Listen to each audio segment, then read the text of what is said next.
Estimados companheiros, prezadas companheiras, amigos e amigas, nos últimos dias nós temos assistido no Brasil uma verdadeira avalanche de notícias, de edições, uma blitz que, principalmente através da Rede Globo, procura desconstituir a figura, o legado, a imagem do ex-presidente Lula.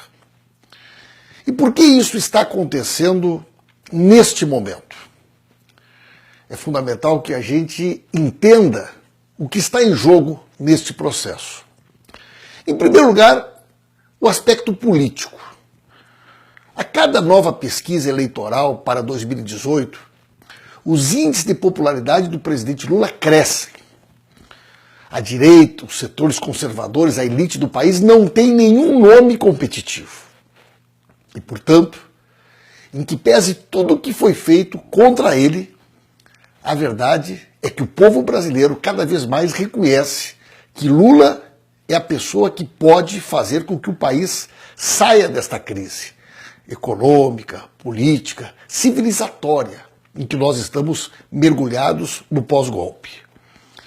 Em segundo lugar, a necessidade da Lava Jato de encontrar uma saída para a sua incapacidade de provar aquilo que as suas teses anunciaram. Após 3 anos de investigações, após a vida do presidente Lula ter sido vasculhada, seu sigilo bancário, telefônico, ter sido invadido, seus familiares, o Instituto Lula, a sua vida revirada de cabeça para baixo, não foi encontrado nada. Absolutamente nenhuma prova que justifique toda esta perseguição. E esta ação da Lava Jato, capitaneada pelo juiz Sérgio Moro e pelos Golden Boys, os garotos de ouro do Ministério Público de Curitiba. E o que ocorre? Agora, no dia 13 de maio, é o depoimento do Lula. Não existem provas. É preciso que se crie na opinião pública um ambiente que possa, inclusive, justificar uma eventual tentativa de condenação sem provas. E como não existem provas, o que a Rede Globo, setores da mídia, do Judiciário e do Ministério Público Federal tentam criar? Uma ideia de que é preciso desconstituir a figura do presidente Lula. Não há crime. Não há conta na Suíça, não há conta em Singapura. Lula nunca pediu um centavo para ninguém. Lula nunca recebeu nenhum centavo de ninguém. Lula tem desafiado promotores, juízes, empresários que provem um centavo que ele tenha pedido ou recebido em toda a sua vida. E esse desafio está colocado, sem respostas. Procuro, então, constituir uma ideia de que as atitudes de Lula desconstituem a sua figura como o grande líder político que o país precisa. E Lula passa a ser acusado de coisas do tipo: Lula pediu ajuda para seu irmão Frei Chico, que recebia 3 mil reais por mês da Odebrecht. Meus amigos e minhas amigas, o Frei Chico é um sindicalista mais antigo do que o Lula. É maior de idade, tem vida própria. Trabalhava para o Odebrecht antes do Lula ser presidente. Continuou prestando serviço. 3 mil reais, 5 mil reais.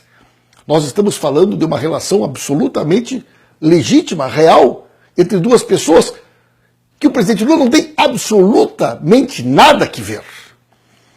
O presidente Lula é acusado de, num encontro com um grande empresário, ter falado que o seu filho tinha um projeto de trazer para o Brasil, né, o futebol americano, e que seria importante que esse projeto pudesse ser apresentado para empresários, para ver a viabilidade do interesse em apoiá-lo. Isso é absolutamente legítimo, natural. Qualquer pai faria isso. Mas o Lula não pode? É uma relação profissional, legal, não há nada criminoso. o filho do presidente Lula tem uma empresa, tem um projeto, esse projeto foi apresentado, se as empresas apoiaram ou não apoiaram, é uma decisão de natureza comercial. Agora, criminalizar, tentar criar na opinião pública uma ideia de que é algo gravíssimo, um pai, quando conversa com outra pessoa, falar sobre um projeto de um filho e aventar a possibilidade de buscar um apoio dentro da lei? Acusa o presidente Lula de ter trabalhado para viabilizar a construção do porto de Mariel em Cuba, com investimentos do BNDES, construído por empresas nacionais. É verdade. É um porto estratégico para a América do Sul, para a América Latina, especialmente agora, onde as relações entre os Estados Unidos e Cuba se reaproximam. E a Globo omitiu quando os delatores dizem o contrato do BNDES era com o governo de Cuba e foi pago integralmente. Não há nenhum atraso, não houve nenhum prejuízo, o Brasil só ganhou, gerou emprego, tecnologia, novas oportunidades. O presidente Lula é acusado de ter trabalhado para que se ampliasse a presença de empresas brasileiras no mercado do petróleo em Angola, um dos países mais importantes da produção do petróleo na África. Meus amigos e minhas amigas, o presidente Lula fez 87 viagens comerciais, missões empresariais, que possibilitaram a abertura de mercados nos mais diferentes setores, ampliando as nossas exportações, gerando emprego, criando oportunidades, colocando o Brasil num outro protagonismo a nível internacional, criando relações com a Rússia, com a China, com a Índia, com a África do Sul, criando possibilidade de mercados que nunca o Brasil havia conseguido viabilizar. E nós queremos criminalizar uma conduta que qualquer ex-presidente tem.